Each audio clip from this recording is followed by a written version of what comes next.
Morning friends, मेरे YouTube channel eminent coaching classes में आपका स्वागत है। आज के वीडियो में मैं आपको फोटोसिंथेसिस की प्रोसेस के बारे में डिटेल में बताऊंगा। फोटोसिंथेसिस की process, actually photosynthesis is the process by which green plants manufacture their food. जो ग्रीन प्लांट्स हैं, इनको फोटोसिंथेसिस के मैकेनिज्म के लिए या प्रोसेस के लिए जो रॉ मटेरियल की रिक्वायरमेंट होती है, एक है कार्बन डाइऑक्साइड, एक है वाटर, एक सनलाइट और एक green colour pigment called chlorophyll which is present inside the mesophyll cells of leaves. तो ये बेसिक रॉ मटेरियल्स होते हैं जिनकी सहायता से प्लांट्स अपना फूड मैन्युफैक्चर करते हैं। प्लांट्स को हम ऑटोट्रॉफ्स इसीलिए बोलते हैं, actually plants are photo autotrophs because they synthesise their food themselves by this process called photosynthesis. जो प्लांट्स हैं they take carbon dioxide from the, जो जनरल इक्वेशन फॉर फोटोसिंथेसिस है वो है plants take carbon dioxide from the atmosphere and water from the soil through their roots, and in presence of sunlight and chlorophyll they manufacture their food in the form of glucose or starch and release oxygen into the atmosphere. Means plants take carbon dioxide and fix this carbon dioxide in presence of sunlight, chlorophyll and water into carbohydrates and release oxygen into the environment. अब हम बात करते हैं photosynthesis की site की, site of photosynthesis. जैसा कि हमने बात की कि जो प्लांट्स हैं इनके जो फोटोसिंथेसिस के लिए साइट है, जनरली हम बोलते हैं कि जो लीव्स होते हैं they are kitchen house of food, क्योंकि जो लीव्स हैं फोटोसिंथेसिस की प्रोसेस के दौरान इनके अंदर ही फूड की प्लांट्स मैन्युफैक्चरिंग करते हैं। अब बात करते हैं एग्जैक्ट साइट की। मीन्स ये एक प्लांट लीफ है, ये एक प्लांट लीफ है, ये एंटायर लीफ लैमिना है। अब अगर हम इस लीफ का एंटायर सेक्शन काटते हैं, सेक्शनल व्यू में स्टडी करते हैं, तो सेक्शनल व्यू में लीफ की आउटर मोस्ट वैक्सी सब्सटेंस की एक कवरिंग प्रेजेंट होती है जिसको नाम देते हैं क्यूटिकल। उसके बाद पैरेन्काइमेटस सेल्स की एक सिंगल लेयर ऑफ सेल होती है जिसको हम बोलते हैं एपिडर्मिस। एपिडर्मिस के बाद लीफ में इस प्रकार मेसोफिल सेल्स और we can say palisade tissues की यूजुअल डॉर्सीवेंट्रल लीफ के अंदर दो लेयर्स होती हैं जिसको अपन कह देते हैं कि ये बाइलेयर्ड मेसोफिल सेल्स और पैलिसेड टिश्यू है। इसके अलावा मिडल रीजन ऑफ लीफ जो होता है उसमें प्रेजेंट होते हैं वैस्कुलर बंडल्स। हम बात करते हैं साइट की। ये जो पैलिसेड टिश्यू या मेसोफिल सेल्स ऑफ लीफ हैं, दीज आर मेसोफिल सेल्स। इसके अलावा ये इसमें पैरेन्काइमेटस टिश्यू होते हैं जिनको हम स्पंजी पैरेन्काइमा बोलते हैं। ये स्कैटर्ड होते हैं एंटायर लीफ में। ये लोअर क्यूटिकल है, लोअर क्यूटिकल के बाद ये लोअर एपिडर्मिस है, लोअर एपिडर्मिस ये इंटरप्टेड होती है with the help of stomata. और इस तरीके से हम एक लेबल डायग्राम भी बना सकते हैं। अगर आपसे सेक्शनल व्यू ऑफ लीफ के बारे में पूछा जाए तो हम ये जवाब दे सकते हैं। ये अपर क्यूटिकल, उसके बाद ये अपर एपिडर्मिस के बाद मेसोफिल सेल्स होंगे। ये इसमें वैस्कुलर बंडल्स, जाइलम और फ्लोएम प्रेजेंट होते हैं। ये सारे का सारा स्पंजी पैरेन्काइमा है। जो स्पंजी पैरेन्काइमा है इनके जो सेल्स होते हैं ये काफी स्पार्सली प्रेजेंट होते हैं जिनमें काफी सारे एयर स्पेसेस होते हैं और parenchyma containing air spaces is called aerenchyma. ये लोअर एपिडर्मिस है, लोअर एपिडर्मिस, और ये लोअर क्यूटिकल। समटाइम्स जो अपर क्यूटिकल है that is also interrupted by stomata, but number of stomata into the lower epidermis of leaves are more compare to upper epidermis, तो these are stomata. Stomata is a plural word, singular word is stoma. ये lower epidermis में stomata present है। बात चल रही थी हमारी mechanism process of photosynthesis की, कि वो कहां पर होती है, साइट। एक्चुअल में जो मेसोफिल सेल्स होती हैं, इनमें ये जो स्मॉल स्ट्रक्चर आपको दिखाई दे रही हैं, इनको हम नाम देते हैं क्लोरोप्लास्ट। क्लोरोप्लास्ट की डिटेल स्ट्रक्चर को स्टडी करने के लिए हमें इलेक्ट्रॉन माइक्रोस्कोप की जरूरत पड़ती है, बिकॉज एक ऑर्डिनरी लाइट माइक्रोस्कोप में क्लोरोप्लास्ट हमें जस्ट स्मॉल स्पॉटेड स्ट्रक्चर्स के रूप में ही नजर आते हैं। क्लोरोप्लास्ट के स्ट्रक्चर की भी बात करेंगे, साथ में एंटायर मैकेनिज्म की बात करेंगे फोटोसिंथेसिस। देखिएगा, chloroplast, chloroplast is called site of photosynthesis. Chloroplast is called site of photosynthesis, means chloroplast which is present into the mesophyll cells of leaf is the actual site where photosynthesis takes place. अगर हम chloroplast की electron microscopic structure को study करें तो chloroplast एक ऐसा plant cell organelle है जिसमें डबल मेम्ब्रेनस सिस्टम प्रेजेंट है। ये इसकी आउटर मेम्ब्रेन है, आउटर मेम्ब्रेन, ये इनर मेम्ब्रेन है, inner membrane.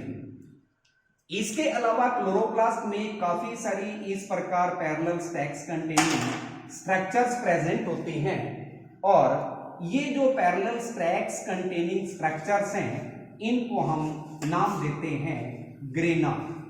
Grana is a plural word, singularly it is called granum. These grana are fused together with the help of some channels like structures called stromal lamellae or Fritz channels. तो इसमें ये matrix present है, साथ के साथ इसमें ribosome भी present होते हैं, और इसका अपना एक सर्कुलर डीएनए मॉलिक्यूल भी प्रेजेंट होता है। देखिएगा, अगर हम प्लांट सेल के सेल ऑर्गेनेल्स की बात करें तो chloroplast and mitochondria both are called semi autonomous cell organelles because they have their own protein manufacturing factory in them. Due to presence of ribosome and circular DNA they can synthesise their own protein. That's why कि chloroplast और mitochondria में भी even in दोनों को हम semi autonomous cell organelles बोलते हैं। अब लेबल फॉर्म में एक होगी इसकी आउटर मेम्ब्रेन, ये है इनर मेम्ब्रेन। ग्रेनम का जो सिंगुलर स्टैक होता है that is called thylakoid, thylakoid, और एंटायर बोर्ड को नाम देते हैं grana. Different grana are fused together by these structures called stromal lamellae. Stromal lamellae, also called Fritz channels. Fritz channels. ये इनका 70s राइबोसोम, ये सर्कुलर डीएनए मॉलिक्यूल, और entire fluid is called stroma. Stroma. So this one is about structure of chloroplast. You can take even a screenshot. Now we will talk about mechanism of photosynthesis. देखिएगा, जो photosynthesis की mechanism है that is operated into 2 steps. एक step है light reaction और एक step है dark reaction. जो लाइट रिएक्शन है that occurs inside the thylakoid of chloroplast, और लाइट रिएक्शन इसका जो नाम है that is why, because light reaction takes place in presence of sunlight during day time. जो डार्क रिएक्शन है that occurs even in absence of light during night time, but that occur inside the stroma of chloroplast. तो अब मैं mechanism की detail में जाता हूं। Mechanism of photosynthesis, mechanism of photosynthesis. Photosynthesis के मैकेनिज्म के जो दो स्टेप्स मैंने बताए, सबसे पहले हम बात करेंगे लाइट रिएक्शन। जो लाइट रिएक्शन है, this one is a light dependent phase of photosynthesis. Light dependent phase of photosynthesis that occur inside the thylakoid of chloroplast, thylakoid of chloroplast during day time. अब what events occur during light reaction? Light reaction का जो first event है that is called photolysis of water. Photolysis of water. Photo का अर्थ होता है light, lysis का अर्थ होता है टूटना, यानी लाइट की प्रेजेंस में वाटर के मॉलिक्यूल का टूटना, that is called photolysis of water. होता क्या है कि जो प्लांट्स हैं, यूजुअली हर प्लांट में वाटर प्रेजेंट होता है, जैसे ही इनके ऊपर सनलाइट पड़ती है तो उस दौरान जो वाटर का मॉलिक्यूल होता है ये टूट करके 4H positive 4 electrons and oxygen release करता है। देखिएगा, अगर हम फोटोसिंथेसिस की मैकेनिज्म की इक्वेशन की बात करें तो इक्वेशन में हम लिखते हैं 6CO2 6H2O, then sunlight, chlorophyll and C6H12O6 plus 6O2। अब ये जो O2 है which is consider as product of this mechanism of photosynthesis, by product of mechanism of photosynthesis, this oxygen actually comes from photolysis of water during light reaction. Second phase जो है that called formation of assimilatory power, formation of assimilatory power। assimilatory power की formation actually plant के अंदर एक chemical compound present होते हैं जिसका नाम है NADPH, जिसको हम एसिमिलेटरी पावर बोलते हैं। NADPH क्या है? Nicotine amide adenine di nucleotide phosphate hydrogenase. Nicotine amide adenine di nucleotide phosphate hydrogenase, इसकी formation that is called formation of assimilatory power. So during light reaction inside the thylakoid, NADP which is a chemical substance present in every plant, nicotinamide adenine dinucleotide phosphate, that takes H positive ions from photolysis of water products and synthesize NADPH2, which is called assimilatory power. Then third event of light reaction is called photophosphorylation. Photophosphorylation. Photophosphorylation means light की presence में energy rich phosphate molecule की formation, और energy rich phosphate molecule means ATP. So formation of ATP from ADP is called photophosphorylation.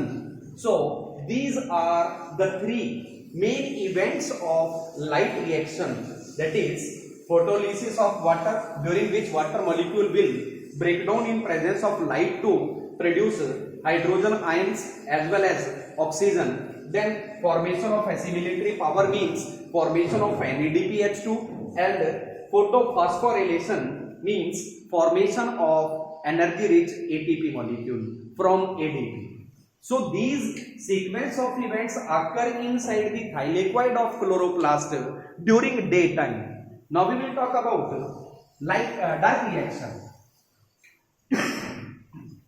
Dark reaction, actually जो dark reaction है that is also called biosynthetic phase of photosynthesis, that is also called biosynthetic phase of photosynthesis, और this one is called dark reaction because it occurs even in absence of light during night time. Biosynthetic phase of photosynthesis में carbohydrate को कौन fix करता है? Carbohydrates की fixation carbon dioxide की fixation से कैसे होती है? एक्चुअल में जो कार्बन डाइऑक्साइड है इसको एक्सेप्ट करने वाला जो प्राइमरी एक्सेप्टर होता है that is called RuBP, ribulose 1,5 biphosphate molecule. This RUBP readily combined with carbon dioxide to form two molecules of phosphoglyceric acid, which is a 3-carbon compound. But this process is catalyzed by an enzyme called Rubisco. इस dark reaction को मैं आपको cyclic event के रूप में समझाता हूं, that is C3 cycle. C3 cycle is also called Kelvin-Melvin cycle and Andy-Benson cycle. अब this C3 cycle plants take carbon dioxide from the atmosphere through stomata. RUBP present into the RUBP, that is ribulose 1,5 biphosphate molecule present into the plants fixes the carbon dioxide in presence of Rubisco enzyme, also takes water which is present into the leaves of plants, or RUBP fixes carbon dioxide to form phosphoglyceric acid. One carbon dioxide fixed by one molecule of RUBP forms two phosphoglyceric acid molecule. Here 6 RUBP fix 6 carbon dioxide molecule to form 12 phosphoglyceric acid molecules. This phosphoglyceric acid molecule is a 3-carbon compound, hence the cyclic event is called as C3 cycle because the first stable product of this mechanism is 3-carbon compound. The substances synthesized during the light reaction are used here for fixation of carbohydrates during the dark reaction. 12 NADP H molecule will release their 12 H positive ion to form carbohydrate, help in formation of carbohydrates during biosynthetic phase, and 18 molecule of ATP will disrupt to form 18 ADP and 18 pyrophosphate to release energy. This energy acts as a driving force for synthesis of carbohydrates. So by using NADP and ATP molecules, the plant synthesizes carbohydrates, and this RUBP is again regenerated into the cycle, which again fixes the more carbon dioxide to form phosphoglyceric acid. Hence these cyclic events continuously goes on during dark time inside the stroma of chloroplast for synthesis of these carbohydrates, and again RUBP is regenerated into the cycle. So this entire mechanism of photosynthesis is operated under two phases as light reaction and dark reaction.